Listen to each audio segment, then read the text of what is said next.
स्वागत है आपका लोकतंत्र में और मैं हूं आपके साथ नेहा दुबे। लोकतंत्र में हम बात करेंगे किसान आंदोलन की। अब साल बीतने वाला है लेकिन किसान आंदोलन का अंत होता हुआ दिखाई नहीं दे रहा है। किसान और सरकार के बीच 7वीं दौर की बातचीत हो रही है। राउंड टेबल पर किसानों से बातचीत हो रही है। किसान अपनी मांग पर अड़े हुए हैं, सरकार मनाने की कोशिश कर रही है। कई घंटों से किसान और सरकार के बीच बातचीत चल रही है, लेकिन अंदर क्या हो रहा है ये बाहर तक नहीं पहुंच रहा है। अब सवाल है कि क्या अब की बार सरकार और किसानों के बीच बातचीत बन जाएगी? क्या कृषि कानून पर मचे बवाल थम जाएगा? क्या साल के अंत में सबसे बड़े झगड़े का अंत हो जाएगा? क्या किसान नरम रुख अख्तियार कर सरकार से बीच का रास्ता निकाल लेंगे? क्या मोदी के मंत्री किसान को मनाने में कामयाब हो जाएंगे? इन तमाम सवालों का आज हम जवाब लेंगे।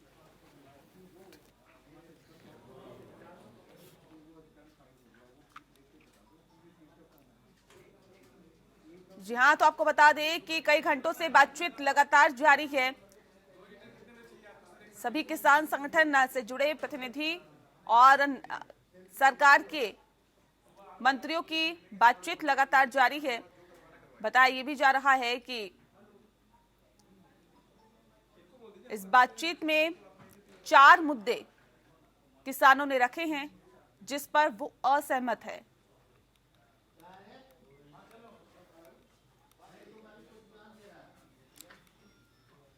किसान संगठन सरकार के बीच बातचीत लगातार जारी है। किसानों ने अपने 4 मुद्दों को सामने रखा है। हालांकि सरकार का अपना रुख है, सरकार कानून वापस ना लेने पर अड़ी हुई है और सरकार का ये कहना है कि ये जो कानून बनाए गए हैं ये कृषि से संबंधित तो है ही, तमाम सेक्टरों से संबंधित भी है और ऐसे में किसानों के हित के लिए इन कानूनों को बनाया गया है। अब लगातार कोशिशें सरकार की तरफ से की जा रही है कि किसानों के बीच एक सकारात्मक संदेश दिया जाए और बताया जाए कि इस कानून के क्या क्या फायदे उन्हें आने वाले भविष्य में मिलेंगे। तो कई राउंड की बातचीत हो चुकी है, तकरीबन 6 राउंड की बातचीत पहले ही हो चुकी है। 7वें दौर की बातचीत हो रही है। इस बातचीत में क्या कुछ निकल के आएगा ये वाकई देखने वाली बात होगी। कृषि मंत्री नरेंद्र सिंह तोमर, वाणिज्य मंत्री पीयूष गोयल समेत तमाम जो मंत्री है इस बैठक में मौजूद और कोशिश यही कि रास्ता निकले, क्योंकि इस रास्ते के तहत ही आंदोलन चलेगा या खत्म होगा उसकी रूपरेखा तय होगी। ऐसे में आपको बता दें कि आज किसानों के साथ मंत्रियों ने भी खाना खाया, यानी कि किसानों का नमक खाया और ऐसे में अब क्या माने कि इस आंदोलन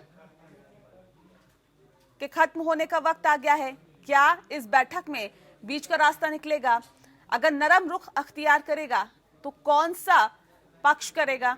और क्या नहीं लगता कि दोनों को मिलकर आगे आने की जरूरत है और अपने रुख में नरमी लाने की जरूरत है, ताकि कम से कम इस कड़कड़ाती ठंड में न ही किसान सड़कों पर बैठे और न ही सरकार की मुश्किलें बढ़े, बल्कि इससे अर्थव्यवस्था को कितना नुकसान हो रहा है इसका अंदाजा भी आप लगा सकते हैं।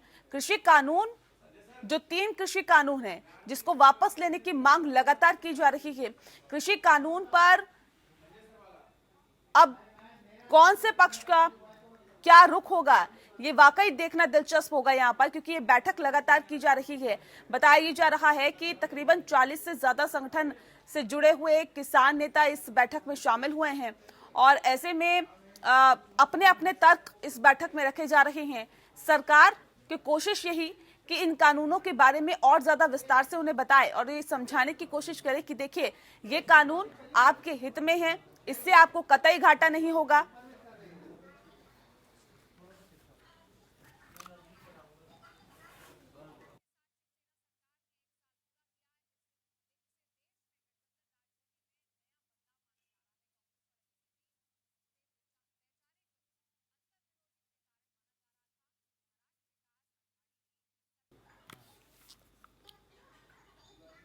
और लोकतंत्र में आज इस विषय पे हम तफसील से चर्चा करेंगे कि इस बैठक का क्या कुछ नतीजा रहने वाला है और क्या लगता है कि किन किन मुद्दों को किसानों ने सरकार के सामने रखा है और क्या उन मुद्दों के साथ ही आगे की रूपरेखा तय होगी, अगर होगी तो वो कैसी होगी। इस विषय पे हम तफसील से चर्चा करेंगे। हमारे साथ खास मेहमान मौजूद हैं, उनसे आपका परिचय करा देते हैं। राकेश सिंह जी हमारे साथ जुड़ गए हैं, बीजेपी किसान मोर्चा के राष्ट्रीय प्रवक्ता हैं। राज सिंह देशवाल जी हमारे साथ जुड़ गए हैं, जो कि भारतीय किसान यूनियन के सचिव हैं। नंदकिशोर शुक्ला जी हमारे साथ जुड़े हैं, राष्ट्रीय संयुक्त मंत्री हैं अखिल भारतीय किसान सभा के। और साथ ही हमारे साथ संदीप दास जी जुड़ गए हैं, वरिष्ठ पत्रकार हैं। और उमा शंकर पांडे जी भी हमारे साथ जुड़ गए हैं, जो कि कांग्रेस की प्रवक्ता है। सभी का बहुत स्वागत है हमारे खास कार्यक्रम लोकतंत्र में। सबसे पहला सवाल मेरा राज सिंह देशवाल साहब आपसे है। देशवाल जी, मुझे समझाने की दरअसल आप कोशिश करें, क्योंकि ये बातचीत लगातार जारी है, बातचीत कई घंटों से जारी है। अब क्या आपको लगता है कि इस बातचीत के से किस तरह की उम्मीद आगे की जाए? देखिए, जब तक कि कोई परिणाम नहीं आ जाता या अंदर से कोई समाचार नहीं आ जाता, हम तो अच्छे की उम्मीद करेंगे कि आज जो है ना, ये जो वार्ता है ये सफल हो और इसके कुछ अच्छे परिणाम आए, जिससे कि किसानों के अंदर भी खुशी की लहर आए और सरकार को भी जो है ना इस तनाव से मुक्ति मिले। लेकिन और एक कुछ अच्छा भी देखने को मिला। आज से पहले जितनी मीटिंगें हुई हैं उनके अंदर चाय पानी की व्यवस्था जब होती थी या खाने का व्यवस्था होती थी, तो आपने देखा होगा कि किसानों ने जो है ना उसका बाइकाट करा। लेकिन आज मंत्री और किसान सभी ने जो है ना, जो गुरुद्वारों से जो हमारा लंगर आया उसी को सब ने जो है ना ग्रहण करा। ये भी एक जो है ना शुभ लक्षण है कि इससे लगता है कि शायद जो है ना थोड़ा सा वातावरण जो है ना वो उसमें नरमी आई है। ठीक है, नंदकिशोर शुक्ला जी, क्या वाकई आपको लगता है कि ये शुभ संकेत है या फिर शुभ लक्षण है, जिसका जिक्र अभी देशवाल जी कर रहे थे कि किसान और मंत्रियों ने साथ बैठकर खाना खाया, और ऐसे में क्या ये माना जाए कि इस बैठक के खत्म होने के बाद शुभ समाचार भी आएगा? उम्मीद तो सब लोग करते हैं, लेकिन यह है कि वार्ता में क्या निकल करके आता है, जिसमें दोनों पक्ष संतुष्ट हो, और खास तौर से जो किसान हैं, जो संघर्ष कर रहे हैं, आंदोलन कर रहे हैं, दिल्ली के बॉर्डर पर लाखों किसान बैठे हुए हैं, उनकी संतुष्टि हो कि जो निर्णय हो। तो उम्मीद तो हम लोग यही कर रहे हैं कि सफलता मिले, लेकिन अभी कोई दावा से तो नहीं कर सकता। अंदर से खबर आने दीजिए, सरकार क्या रुख लेती है उसके ऊपर सब कुछ निर्भर करता है। सरकार ही ये कानून लाई है, किसानों से बिना पूछे हुए अब चर्चा कर रही है, तो सरकार को ही अपना रुख बदलना है मुख्य तौर से। चलिए, बैठक क्योंकि लगातार जारी है, बैठक के बाद क्या कुछ निकल के सामने आएगा ये वाकई देखने वाली बात होगी। राकेश सिंह जी, सवाल मेरा आपसे है, सवाल इस बात को लेकर, क्या लगता है आपको, क्योंकि सरकार लगातार अपने रुख पर कायम है, वो कह रही है कि जो तीनों के तीनों कानून है वो किसानों के हित में है, इसे रोल बैक तो नहीं किया जा सकता। क्या वाकई आपको लगता है कि इस बैठक में समस्या का समाधान होगा या आंदोलन खत्म होगा? नहीं, ये आज की जो बैठक चल रही है बहुत सकारात्मक संदेश दे रही है जी। इसके पहले 6 दौर की वार्ता हुई थी। उस वार्ता में जब सरकार की तरफ से ऑफर होता था कि लंच करना है, दोपहर का भोजन करना है, तो किसान जो है, किसान संगठन के नेता वो अलग से अपना भोजन करते थे। इस बार इस बैठक में किसान संगठन के नेताओं ने मंत्रियों से ऑफर किया और मंत्री उनके साथ बैठ के भोजन किए हैं। इसका मतलब यह है कि दोनों तरफ से बातचीत सकारात्मक रास्ते पर है और अच्छा संदेश मिल सकता है। अच्छा संदेश मिल सकता है, लेकिन वो संदेश क्या होगा और कैसे होगा ये वाकई देखने वाली बात होगी। एक सवाल मेरा उमा शंकर पांडे जी आपसे है, क्योंकि लगातार इस बात को कहा जा रहा है कि एक शुभ संकेत मिल सकता है, जो तस्वीरें बाहर निकल के सामने आई कि जो मंत्री है और जो कांग्रेस जो किसान नेता हैं, जो मंत्री हैं, वो आपस में बैठकर खाना खा रहे हैं साथ में, इससे कहीं ना कहीं एक शुभ संकेत कहते हैं। लेकिन संदेश कब आएगा ये वाकई देखने वाली बात होगी। लेकिन ऐसे में क्यों कांग्रेस को ऐसा लगता है कि सरकार जो है वो किसानों के हित में नहीं सोच रही है? तकरीबन 6 राउंड की बातचीत हो गई है, 7वें राउंड की बातचीत हो रही है, फिर आप लोगों को क्यों ऐसा लगता है? देखिए नेहा जी, हम सब चाहते हैं कि किसानों के हित में निर्णय आए, पूरा देश ये चाहता है। और आज जिस तरीके की का संदेश और मैसेज देने की कोशिश की जा रही है, उसके भी निहितार्थ समझने की जरूरत है। सरकार में बैठे हुए लोग देश के नागरिक हैं, वो भी खेत और किसान और पगडंडियों से ही पर यहाँ तक पहुंचे हैं। तमाम लोग दावा करते हैं कि किसान है सरकार में बैठे हुए, तोमर जी हो या कुछ गोयल हो, सब कहीं ना कहीं से जुड़ते हैं। सबकी थाली में जो खाना आता है, जो जन्म के आज तक खाते हैं, वो भी किसान के खेत ही आता रहा है। जब उस किसान के अन्न का मोल इन मंत्रियों ने आज तक किया, तो आज अगर उनके साथ बैठ के खा रहे हैं, तो इससे ये उम्मीद नहीं लगाई जानी चाहिए कि कोई सकारात्मक संदेश है जिसलिए आ जाएगा कि उन्होंने किसानों के साथ बैठ, बड़ा दबाव है।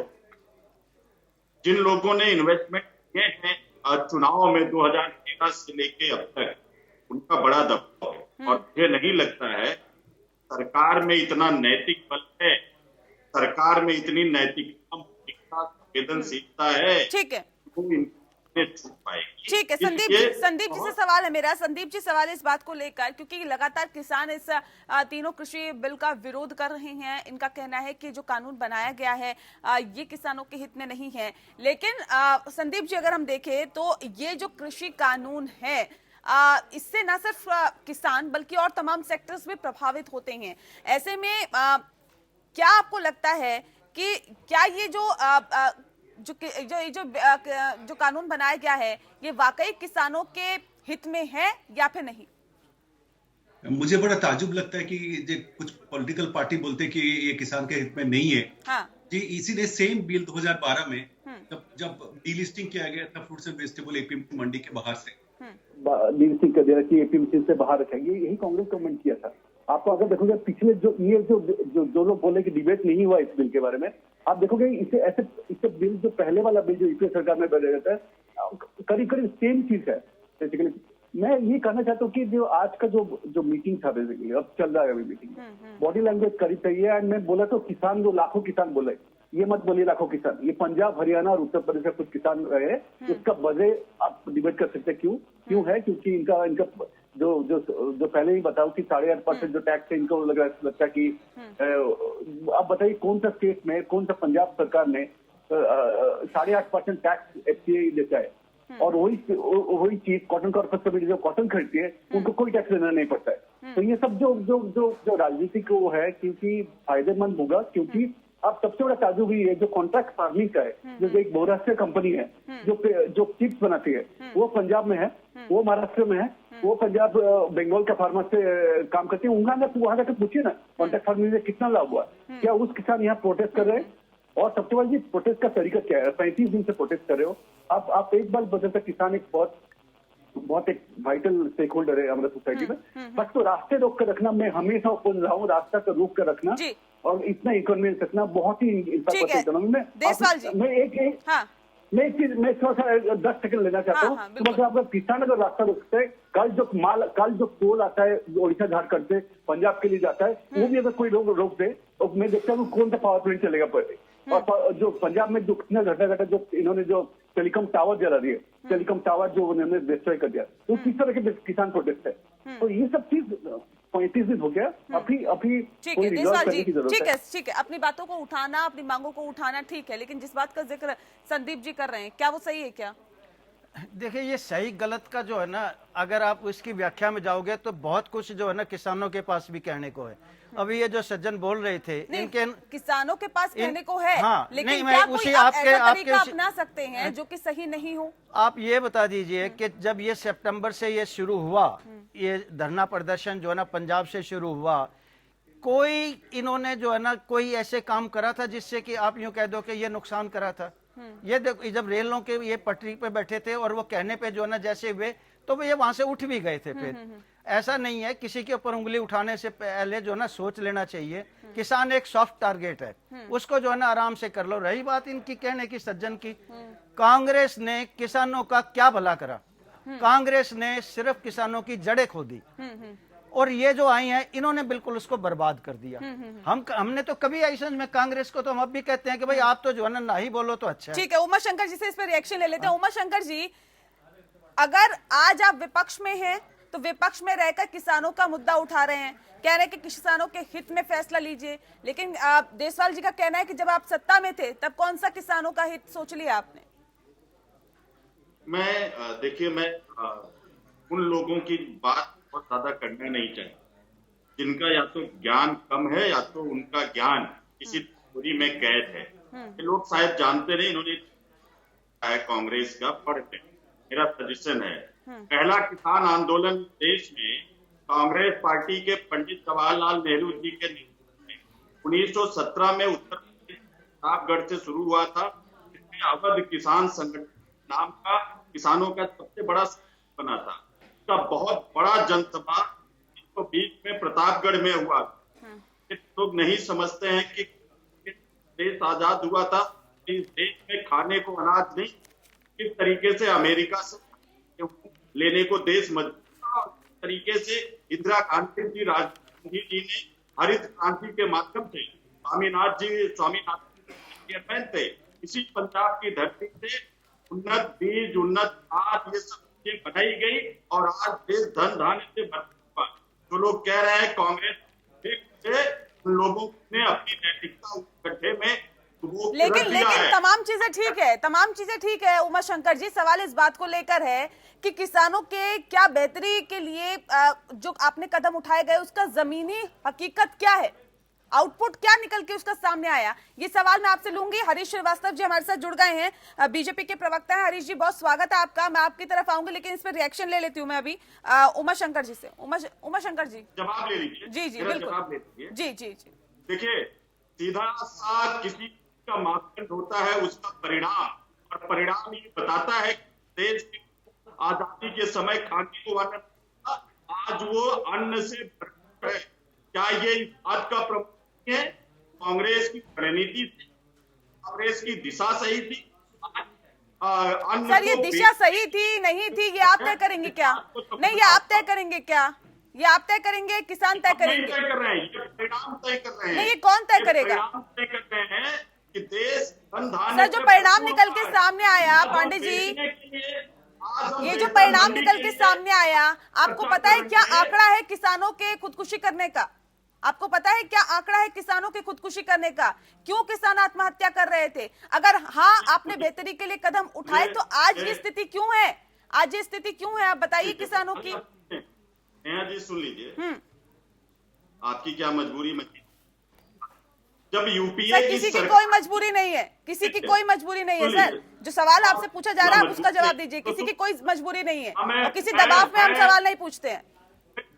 आप भी बिल्कुल बीच में प्रश्न पूछने के बाद हस्तक्षेप ना करिए, नहीं तो मैं मानूंगा कि आप दबाव। सर, मेरा काम है सवाल पूछना। आप मुझे नहीं बताएंगे ना पांडे जी, आप मुझे नहीं बताएंगे ना, मेरा काम है सवाल पूछना, मैं सवाल पूछूंगी। नहीं तो जब प्रश्न पूछ, मैं आपको पूरा मौका दे रही हूँ, आप अपनी बात रखें, लेकिन आप मेरा काम मुझे मत बताइए पांडे जी। हाँ, नहीं, आप भी मेरा काम मुझे। सर, आपसे तो जनता जवाब पूछ रही है सर, आपसे जनता जवाब पूछ रही है और पूछेगी कि आपने देश के लिए क्या किया। ये सवाल मैं नहीं, देसवाल जी पूछ रहे हैं। अब आप क्या किसान नेता देसवाल जी का भी मुंह बंद करा देंगे क्या? आप चिल्लाती रहेंगी तो चिल्लाइए। अगर आपको लग रहा है कि मैं चिल्ला रही हूँ तो ये आपकी सोच है ना सर, ये आपकी सोच है। आपकी सोच को कोई खत्म नहीं कर सकता ना। ठीक है, मैं आपसे रिएक्शन लूंगी। एक छोटा से ब्रेक के लिए यहाँ पे मुझे रुकना पड़ रहा है, बहुत जल्द लौटेंगे। आप बने रहिए हमारे साथ, देखते रहिए लोकतंत्र। पहले ब्रेक के बाद आपका स्वागत है। खास मेहमान लगातार हमारे साथ मौजूद है और इस वक्त हमारे साथ हरीश जी भी जुड़ गए हैं। हरीश जी, सवाल इस बात को लेकर, क्योंकि बैठक लगातार चल रही है, क्या लगता है कि इस बैठक से कुछ सकारात्मक संदेश बाहर आएगा?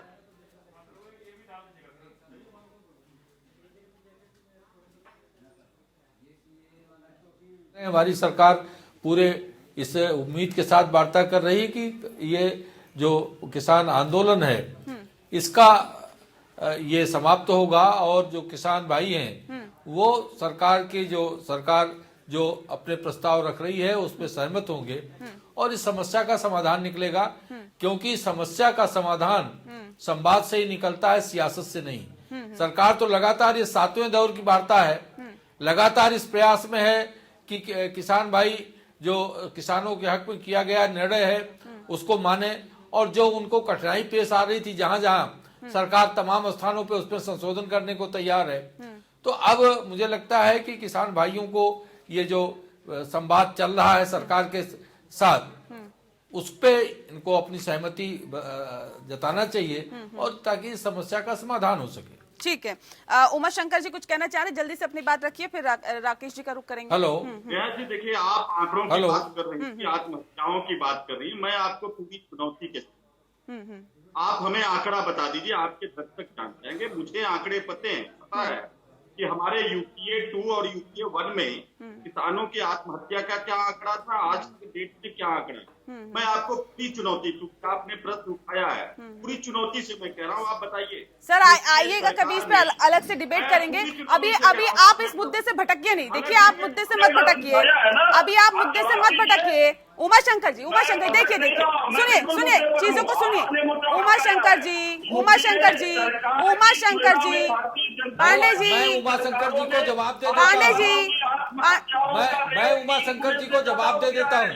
ठीक है हरीश जी, उमा शंकर जी के सवाल का मैं जवाब दे देता हूँ। जी 2019 के मोदी सरकार में उमा शंकर जी 1950 से लगातार, सर उसके बाद तो आंकड़े आना ही बंद हो गए, कुछ कालखंड उसके को बाद तो छोड़ आंकड़े आना ही दीजिए, बंद हो गए। 2014 तक मोदी जी की दिल्ली की सत्ता में आने के पहले तक आपकी सरकार क्या हाल थी। था किसानों का और इस क्या हाल है पूरे किसानों का, ये कालखंड किसी से में छिपा नहीं है। किसानों की औसत आय 6,600 या 700 के आसपास थी, और मोदी जी का जो संकल्प था किसानों की समृद्धि और खुशहाली, और उन्होंने जो उनके लिए नीतियां बनाई और उसका जो क्रियान्वयन किया, उसका परिणाम यह रहा कि 2014 से लेकर के 2020 के दौरान किसानों की औसत आय लगभग 2,500 रुपए की वृद्धि हुई, 9,000 से अधिक अब किसानों की औसत आय है।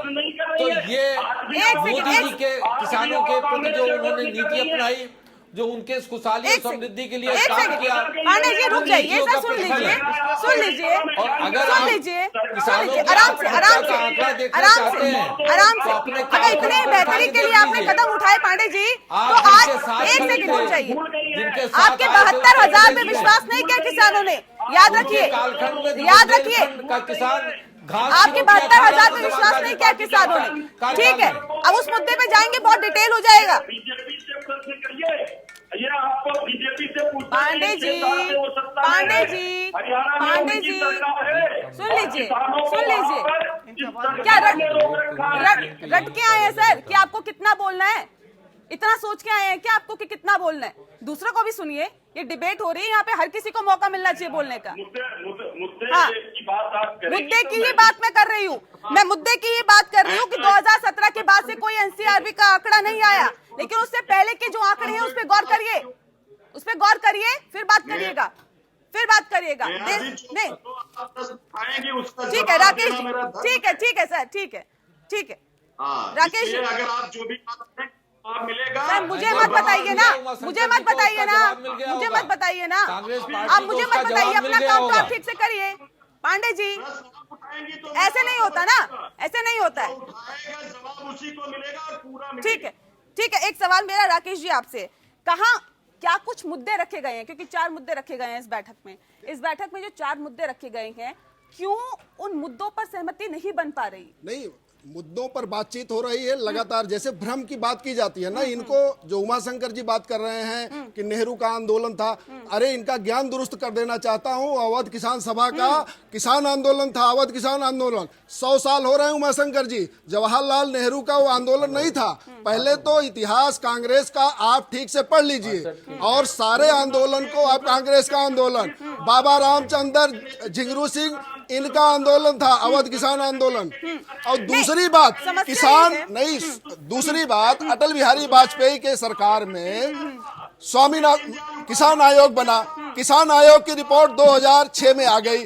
2006 से लेकर 2014 तक उमा शंकर और इनकी पार्टी की सरकार थी। कहाँ बैठे थे, कहाँ सोए थे, क्यों? वाजपेयी के जमाने में स्वामीनाथन कमीशन नहीं बना, यूपीए 1 में आप भी दुरुस्त कर लीजिए, मैं यही हूँ, नेहा जी यही है। ये अटल बिहारी वाजपेयी के और सोमपाल शास्त्री पहले अध्यक्ष थे। जब सरकार 2004 में 4 में मौजूद जब कांग्रेस की सरकार आई तब स्वामीनाथन जी को अध्यक्ष, अतुल अंजान जैसे लोगों को सदस्य बनाया गया।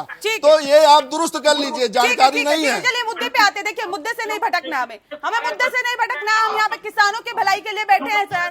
बात ये है कि किसानों नहीं ऐसे नहीं चलेगा पांडे जी, ऐसे नहीं चलेगा। जैसे आप कर रहे हैं ऐसे बिल्कुल नहीं चलेगा। कांग्रेस के लोग होता, सबको मिलना चाहिए। कांग्रेस के लोग चुनाव के आखिरी साल में किसानों का 70,000 करोड़ माफ करते थे। यहाँ हर साल 75,000 करोड़ किसानों के खाते में सीधे जाता है। ये आपका दर्द है। किसान भाजपा के साथ है, ये आपका दर्द है। और थोड़ा कांग्रेस के बारे में और लोगों के बारे में पता कर लीजिए, इतिहास को पता कर लीजिए आप। उनको किसानों के दर्द से कुछ लेना देना नहीं है।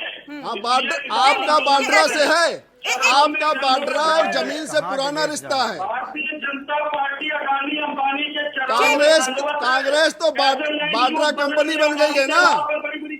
कांग्रेस तो वाटर कंपनी बन गई है। जमीन का कारोबार आपसे बेहतर कौन जानता है। संदीप जी का रुख कर लेते हैं। संदीप जी, आपके नेता आप परेशान है, आपके नेता नानी के यहाँ घूम रहे हैं। एक एक करके अपनी बात रखें। ये सब कैपिटलिस्ट, इनको जो किसी का नाम लिया मैं पांडे जी रुक जाइए, धैर्य रखिए सर। मैं ये कहना चाहता हूँ, पर्टिकुलरली कांग्रेस से जिनको मैं कहना चाहता हूँ, ये जो बड़े बड़े उद्योगपति का नाम लिया जाता है, भारत में जो साइलोस बनाए, साइलोस मतलब जो लॉन्ग ग्रेन स्टोरेज होता है, जो पहला सारियो एफसीआई का बनाए, जो अदानी ग्रुप ने बनाए 2012 में, यूपीए सरकार ने वो मोगा में बनाए, कैथल में बनाए, 9 लाख टन का। उसके वजह से आज इतना बड़ा साइलोस का इंफ्रास्ट्रक्चर बना। कौन कर? शरद पवार जी उसका एमओयू किए थे। मैं कहना तो जो डीलिस्टिंग इन्होंने फ्रूट्स एंड वेजिटेबल का किया, लैंड यूज बदल के मई 2020 में बनाया। संदीप जी दुरुस्त कर लीजिए, मेरे पास लेटर मैं दिखाऊंगा। देखिए शंकर जी, आपके पास कोई आंकड़ा नहीं है। मैं बताऊँ, ये पूंजीपति का नाम लेकर बात रखने दीजिए ना संदीप जी को, मैं आपको मौका दूंगी। पांडे जी ऐसे नहीं, लैंड यूज के लिए और जो बोरसे कंपनी का जो कॉन्ट्रैक्ट फार्मिंग चल रहा है, आप ही का सरकार से उसको कॉन्ट्रैक्ट फार्मिंग का डील करिए। मैं एक ही मुद्दा 2 है, जो 3 कानून है, एमएसपी है, मिनिमम सपोर्ट प्राइस का, ये तीनों लॉ से कोई लेना देना नहीं है। अगर ये बोले कि इतना बड़ा चीज है तो कांग्रेस 40-50 साल से लीगल गारंटी क्यों नहीं दिया? इनको भी पता है कि लीगल गारंटी देना रियलिस्टिकली पॉसिबल नहीं है, क्योंकि राइस स्वीट प्रोक्योरमेंट करती है एफसीआई, नाफेड करती है ऑयल सीड्स और पल्सेस, और कुछ होता है। लीगल गारंटी कैसे दे सकते हैं? बोलिए 24 कमोडिटी है, और आप बताइए जो सबसे बड़ा कमोडिटी है मिल्क, वहाँ का एमएसपी है, फ्रूट्स में कहाँ है एमएसपी है? तो ये एमएसपी का ये कानून के साथ कोई लिंक नहीं है। और सबसे बड़ा चीज है यही, अब कांग्रेस अभी उभर रही है, पॉलिटिक्स करे। ये कानून जो है, पहला वाला जो कानून है, जो ये लगभग उसी कानून जो यूपीए सरकार ने लाई थी। और जो कॉन्ट्रैक्ट फार्मिंग है, तो 2000 कब से कॉन्ट्रैक्ट फार्मिंग देश में चल रहा है? वो बताइए, वो जो चिप्स वाला जो पोटैटो आलू का फार्मर जो पंजाब में है, बंगाल में है, सब महाराष्ट्र में, नॉन कांग्रेस नॉन बीजेपी सरकार है, उनको जाकर पूछिए कॉन्ट्रैक्ट फार्मिंग में कितना फायदा हुआ, नुकसान हो गया। तो ये सब चीज जो भ्रम का है, और जो किसान का है, और ये जो मुद्दा है, बिल्कुल आप जवाब दीजिएगा, बिल्कुल जवाब दीजिएगा पांडे जी। लेकिन यहाँ एक मजबूरन मुझे एक छोटा सा ब्रेक लेना पड़ रहा है, एक ब्रेक लेना पड़ रहा है। बहुत जल्द लौटेंगे, आप बने रहिए हमारे साथ, देखते रहिए लोकतंत्र। स्वागत है आपका, और खास मेहमान लगातार हमारे साथ मौजूद है। हरीश जी, सवाल मेरा आपसे है कि क्योंकि ये जो किसानों का आंदोलन है, तकरीबन 1 महीने से ज्यादा का वक्त बीत गया है, ये लगातार आंदोलन चल रहा है। अब क्या नहीं लगता कि इस वक्त जब कड़कड़ाती ठंड है, कड़कड़ाती ठंड में जो दोनों अगर किसान संगठनों को देखे या किसान पक्ष को देखे, तो वो लगातार इस ठंड के बीच बैठा हुआ है। सरकार कह रही है कि हम बातचीत लगातार कर रहे हैं, लेकिन समस्या का समाधान नहीं निकल पा रहा। अब ऐसे में सवाल इस बात को लेकर कि दोनों पक्षों को अपना हट छोड़कर क्या नहीं लगता कि मुद्दे के समाधान की तरफ अग्रसर होना चाहिए? हरीश जी। नहीं, अगर आप देखें तो सरकार तो लगातार ये कह रही है कि आप अपनी कठिनाई बताइए, हम उसमें संशोधन करेंगे। सरकार तो संशोधन करने के लिए तैयार है, लेकिन इसके जो ये किसान आंदोलन है, इसके पीछे जो कुछ राजनीतिक दल के लोग हैं, वो उनकी सियासत के चलते इसका समाधान नहीं निकल पा रहा है।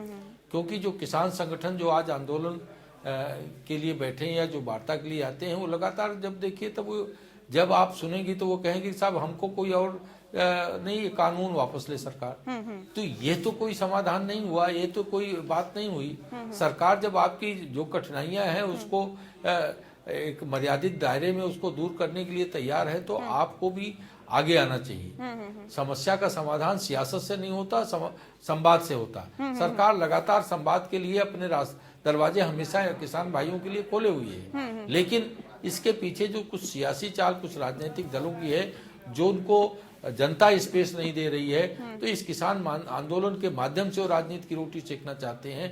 उन्होंने एक ऐसा भ्रमजाल और ऐसा लोगों को गुमराह कर रखा कि जिसके कारण ये समाधान तक नहीं पहुंच पाती। लेकिन जहां तक मुझे लगता है कि किसान भाई और किसान संघ के जो प्रतिनिधि माननीय मंत्रीगणों से बात करने के लिए गए हैं, वो इन बातों को बखूबी समझते हैं कि जो किसान बिल है इसमें बहुत सारे प्रावधान किसानों के हित में हैं, इसलिए वो अपनी ये जो दुराग्रह है बिल वापस लेने का, इसको छोड़ करके समाधान पर आएंगे।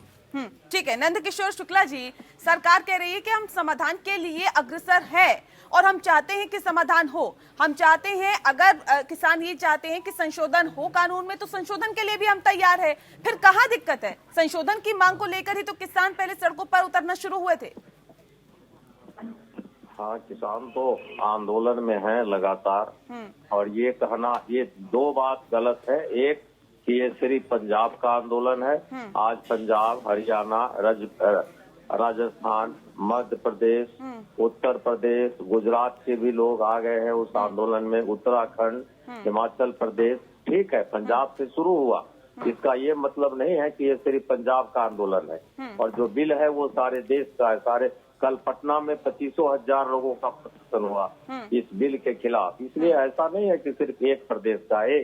और ये बार बार बोल रहा कि राजनीतिक लोग बहकाए हुए हैं, जैसे किसान मूर्ख है, उनको समझ नहीं है। शुक्ला जी, सवाल सीधा सा है। नहीं, मुझे जवाब देने दीजिए। जो लोग यहाँ बोलते हैं किसानों, नहीं सुनिए, किसानों को मूर्ख समझते हैं कि इनको राजनीतिक दल बहका देंगे और बहका करके 3 डिग्री टेम्परेचर में बैठे रहेंगे लाखों किसान दिल्ली के बोर्ड। ये किसान का सम्मान नहीं है, ये किसान का अपमान है। एक तरफ वार्ता की बात करते हैं, एक तरफ आप कहते हैं बहकाए हुए हैं। कोई बोलता है खालिस्तानी है, कोई बोलता है चीन पाकिस्तान का इशारा है।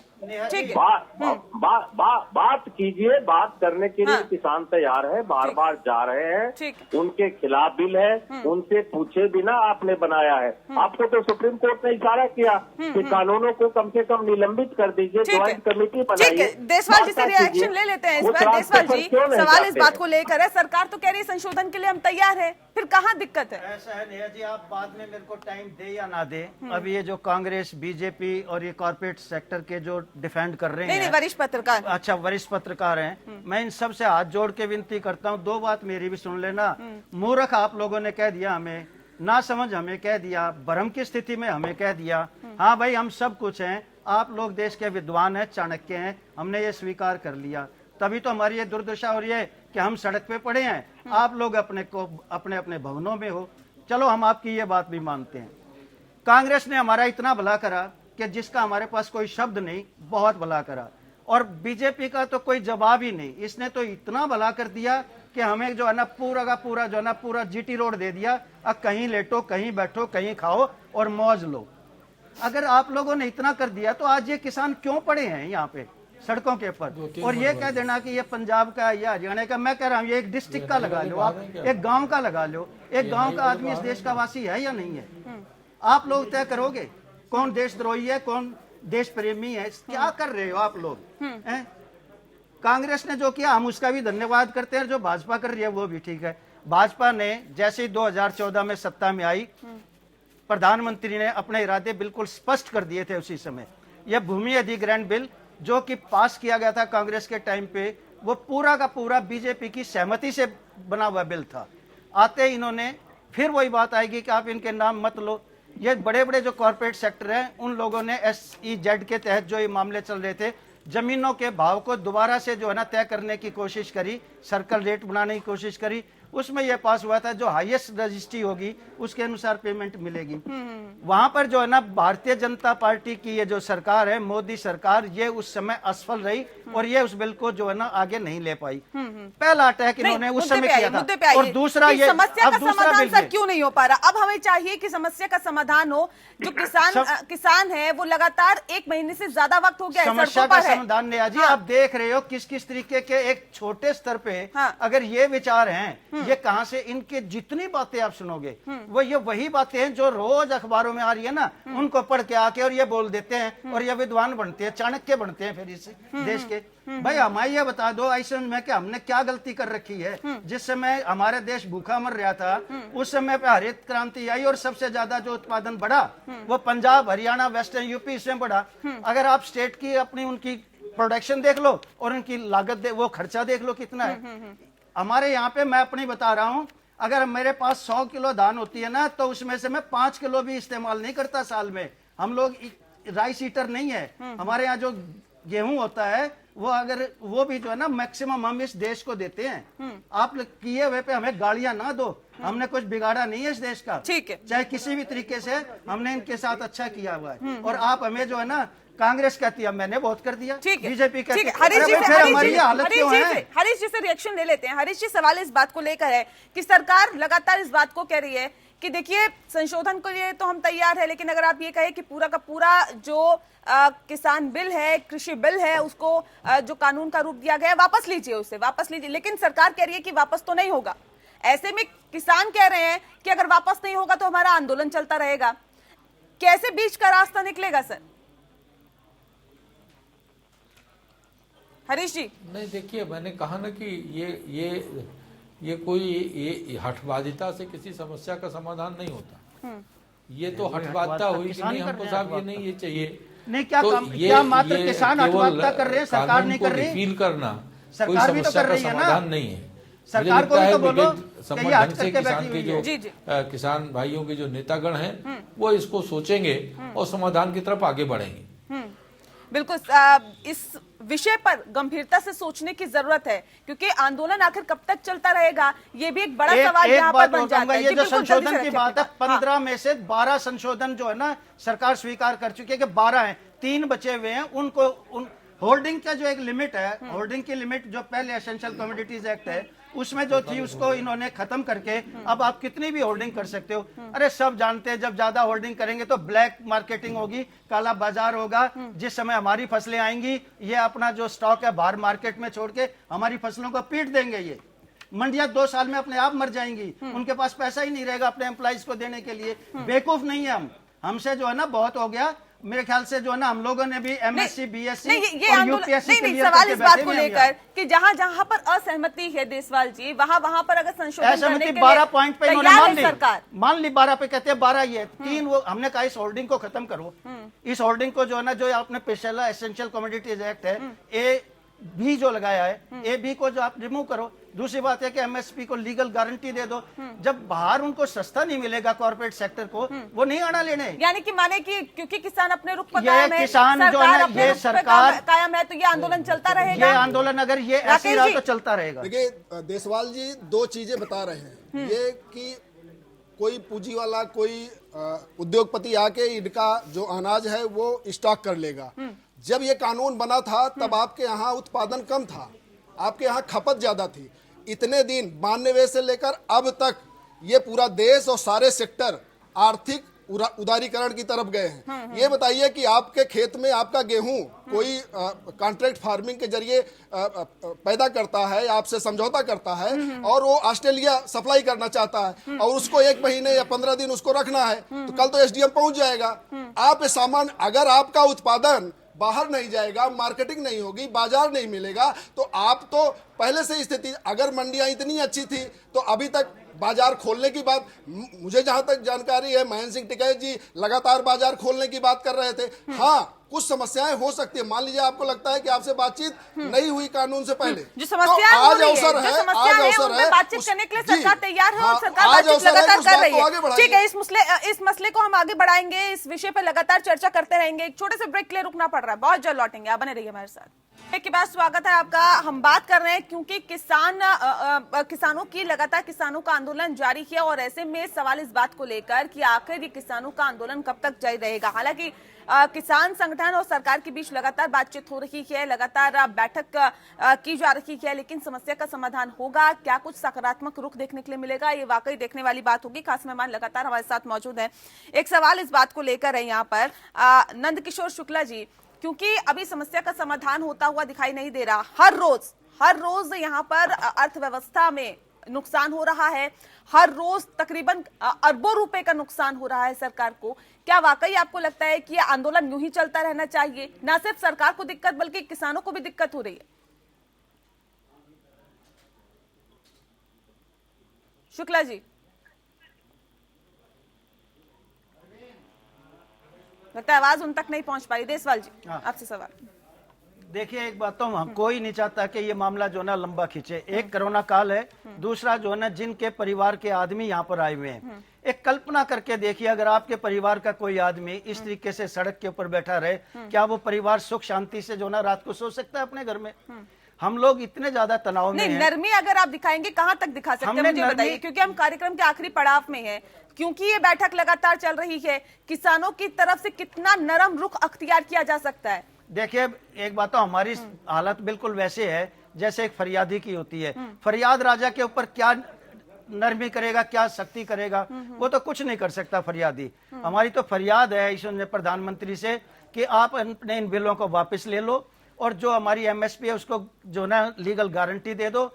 बाकी जो आप जितना कुछ आप सब उसमें रिबेट देनी चाह रहे हो, जैसे बिजली बिल है, पराली वाली बातें हैं, उन पे आप जो भी थोड़ा देखते हुए ध्यान से जितना आप कर सको उसको भी देख लो। हमारी तो ये बहुत ही हाथ जोड़ के विनती है प्रधानमंत्री से कि आप हम पे कृपा करो। ठीक है, राकेश जी, क्या लगता है आपको? किसानों को फरियादी तो सरकार नहीं मान रही है, क्योंकि किसान यहाँ बहुत, ये पूरा अर्थव्यवस्था ही कृषि प्रधान अर्थव्यवस्था रही है। लेकिन इतने दौर में आप लगातार आप देखते हैं, अगर मंडियां बहुत अच्छी थी तो किसानों की हालत ऐसी क्यों हुई? और लगातार आप आर्थिक उदारीकरण की तरफ 30 साल से आप चल रहे हैं, 92 से आप चल रहे हैं, और किसानों को आप डराते हैं कि कोई उद्योगपति आएगा, कोई पूंजीपति आएगा तो आपका अनाज ले लेगा, आपका गेहूं लेके चला जाएगा। सारे सेक्टर में वही पूंजीपति, वही सारे लोग हैं, बल्कि वही कई किसान जो दूसरे सेक्टर में भी काम करते हैं, वो सारे कदम ताल मिला रहे हैं इस व्यवस्था में। तो सुधार की जरूरत थी, और सुधार की जरूरत होते हुए तमाम कम से कम 2 साल वार्ताएं चली है। हो सकता है कि कुछ किसान संगठनों से बात ना हुई हो, तो ये अवसर है, और सरकार खुले मन से, कल तक जो किसान मतलब आग्रह करने पर उनके साथ भोजन पे नहीं बैठते थे, आज किसानों ने आग्रह किया, और जितने मंत्रिमंडल के सहयोगी थे वो सारे के सारे लोग उनके साथ भोजन किए। तो सरकार खुले मन से तैयार है और बातचीत कर रही है, किसान भी हैं। लेकिन जो सवाल उठते हैं, जैसे अभी शुक्ला जी कह रहे हैं कि पटना में लाठीचार्ज हो गया, अरे वहां पटना में किसान संगठनों का नहीं था, वो सीपीआई, एआईएसएफ, माले, सीपीएम, इनका आंदोलन था शुक्ला जी।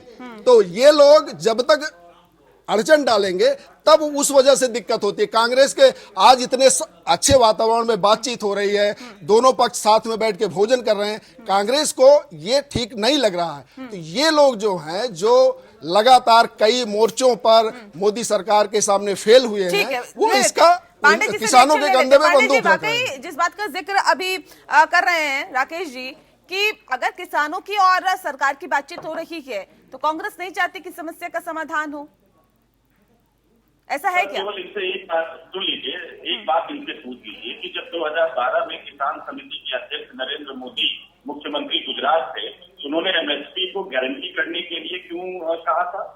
तब वो मुख्यमंत्री मूर्ख थे क्या, या तब उनकी इंटायर पॉलिटिकल साइंस की डिग्री एक हो गई? ये पूछिए इनसे। मैं आपसे पूछ रहा हूँ 2019 के घोषणा पत्र को आप पढ़िए, तो आपका पूरी पार्टी जो घोषणा पत्र जारी कर रही है, वो लोग क्या थे, मूर्ख थे क्या, कि वहां नानी के घर पे बैठ के वो घोषणा पत्र बना रहे थे? आपके सोनिया गांधी का बयान आप पढ़िए, हमारे राष्ट्रीय अध्यक्ष ने पोस्ट किया है उसको जरा सुनिए। ठीक है, ठीक है। स्वामीनाथन आयोग की रिपोर्ट, 8 साल दबा कर बैठे रहे आप किसानों के हितैषी बनते हैं, उस वाड्रा फैमिली से संबंध रखते हैं जिन्होंने किसानों की जमीन को हड़पा है। ठीक है, कहाँ ले जा रहे हैं? ठीक है संदीप जी से सवाल है मेरा। संदीप जी, क्योंकि हर रोज जो ये आंदोलन हो रहा है उसकी वजह से अर्थव्यवस्था को बहुत ज्यादा नुकसान हो रहा है, ऐसे में क्या लगता है कि जल्द से जल्द किसान मर रहा है, 40 से ज्यादा किसान मर गए, वो नुकसान नहीं है क्या देश का? किसान को मैदान में जाना चाह रहा था, किसने रोकर कहा उनको? पांडे जी, क्यों नहीं रामलीला मैदान में जाने दिया? पांडे जी धैर्य रखिए जरा राहुल गांधी के बारे में पता कर लीजिए, थोड़ा सा धैर्य है रखिए। इस समय संदीप जी से सवाल है मेरा, संदीप जी से सवाल है। वो छुट्टी मनाने गए हैं इटली। किसने रोका? सरकार ने रोका, पुलिस बल के माध्यम से। अरे आप यहाँ परेशान हो रहे हैं, राहुल गांधी छुट्टी मना रहे हैं इटली में, नानी के यहाँ। मौका मिलेगा। जी शुक्ला जी, मैं आऊँ क्या आपके पास? संदीप जी ऐसे नहीं सर, बहुत गेस्ट है मेरे पास, सबको मुझे मौका देना है। संदीप जी आपसे सवाल है मेरा, क्योंकि हर रोज जी ठीक है, ये पूंजीपति को लेकर आते हैं। हाँ। तो जो भारत में राइस और व्हीट है और एनी अदर कमोडिटी कौन खरीदता है? एफसीआई 30-35% खरीदता है, उसके बाद पूंजीपति खरीदते हैं ना, प्राइवेट सेक्टर ही खरीदता है ना। कौन खरीदता है? ये सरकार लेकर नहीं रखती है। तो ये जो थी पूंजीपति का बात है, कल जैसे पूंजीपति का जैसे पंजाब में हुआ, जो कुछ टावर को जला दी गई, ये क्या part of the farmer struggle है? और तो ये बातचीत का हल निकल सकता है। और मैं अभी भी मानता हूँ, मैं कोई इन्होंने किसी ने बोला कि कोई जानकार नहीं है, ठीक है, उनके हिसाब से मैं कोई जानकार नहीं है, मैं तो जानकार नहीं है। और मैं बताऊँ फार्मर और देश को, इन्होंने बोला देश को दिया है, तो देश को ओडिशा का फार्मर्स में दिया है, सबका फार्मर है। जो हरित क्रांति में सबसे ज्यादा इन्वेस्टमेंट हुआ था, इसलिए एमएसपी को लीगल गारंटी कोई नहीं कर सकता। ठीक है, कांग्रेस को बताना चाहता हूं। चलिए शुक्ला जी से मेरा आखिरी सवाल है। शुक्ला जी सवाल इस बात को लेकर, अगर इस बैठक में भी कोई नतीजा नहीं निकलता है तो किसानों का अगला रुख क्या होगा, अगला कदम क्या होगा? किसान तो आंदोलन पर बैठे हुए हैं और देशव्यापी आंदोलन शुरू हो गया है। अगर समझौता नहीं हुआ तो आंदोलन चलेगा। लेकिन मैं भाजपा और सरकार के समर्थक लोगों से पूछना चाहता हूं, बिहार का अनुभव देखें। बिहार में 14 साल पहले नीतीश कुमार ने मंडी तोड़ दिया। आज बिहार के सारे किसान धान 1100-1200 रुपए में बेचने पर मजबूर है और उनकी जमीन जो है, गरीब किसानों की जमीन धनी लोग खरीद रहे हैं, क्योंकि ये घाटे में खेती है। यही स्थिति, बिहार वाली स्थिति पूरे देश की हो जाएगी। अगला कदम क्या होगा देशपाल जी, अगर कोई नतीजा नहीं निकलता? कॉर्पोरेट आएंगे, किसान को बर्बाद करेंगे। मैं आपकी बात को आगे बढ़ा देता हूं। आंदोलन चलता रहेगा, 2024 तक आंदोलन चलेगा अगर समझौता नहीं हुआ। ठीक है, आगे आने वाला, अगर आज वार्ता विफल होती है तो ये एक बहुत बड़ा जो है ना सेटबैक होगा और आगे क्या होगा बिल्कुल अंधेरा दिखाई देता है। फिर इसके बारे में आज कोई भी आदमी जो है ना, कोई भी भविष्यवाणी नहीं कर सकता कि कल क्या होगा फिर। और रही बात ये कि ये जो लाठीचार्ज पटना में हुआ है कि भाई ये किसान नहीं थे, चलो ये किसान थे या नहीं थे, करनाल में जो लाठीचार्ज हुआ था, वाटर कैनिंग हुई थी, वे किसान थे या नहीं थे, ये और स्पष्ट कर दें हमारे मित्र। लेकिन ये भी तो यहाँ पे देखने वाली बात है ना देशपाल जी, सवाल इस बात को लेकर कि क्या आप पेट्रोल पंप को जलाएंगे, क्या आप ऐसे गतिविधियों में शामिल होंगे जो कि सही नहीं है, जो कि कानूनी अगर रूप से पेट्रोल सही पंप नहीं? से पथराव होगा तो उसको भुगतनी पड़ेगी। पेट्रोल पंप से अगर पथराव होगा आप अपनी तो मांगों भुगतनी को उठा पड़ेगी। सकते हैं सर, आप अपनी मांगों को उठा सकते हैं, लोकतंत्र में आपके पास अधिकार है, लेकिन क्या अलोकतांत्रिक तरीके से नहीं, एक आंदोलन चल रहा है, उसमें पथराव होगा तो ये सरकार की जिम्मेदारी नहीं थी कि वो ऐसा ना होने देती? पथराव हुआ था वहां पर। तो पंजाब में जो टावर जले गए, जो जियो का टावर इतना सारे कर दिए, कौन किया बेसिकली? मैं नहीं मानता कोई किसान किया है बेसिकली, किसान के नाम में कोई ने क्यों किया? चलिए बहुत शुक्रिया आप सभी मेहमानों का हमारे साथ इस खास चर्चा में शामिल होने के लिए। दरअसल उम्मीद यही कि नया साल एक बेहतर संदेश, एक शुभ संकेत लेकर किसानों के लिए आएगा, सरकार के लिए भी, क्योंकि अब उम्मीद यही करते हैं, 1 महीने से तकरीबन किसानों का जो आंदोलन है लगातार चल रहा है। हालांकि उम्मीद यही कि इस बैठक में समस्या का समाधान निकलेगा और ये जो नया साल है वो सभी के लिए शुभ संकेत लेकर आएगा। इसी के साथ लोकतंत्र में इतना ही। नमस्कार।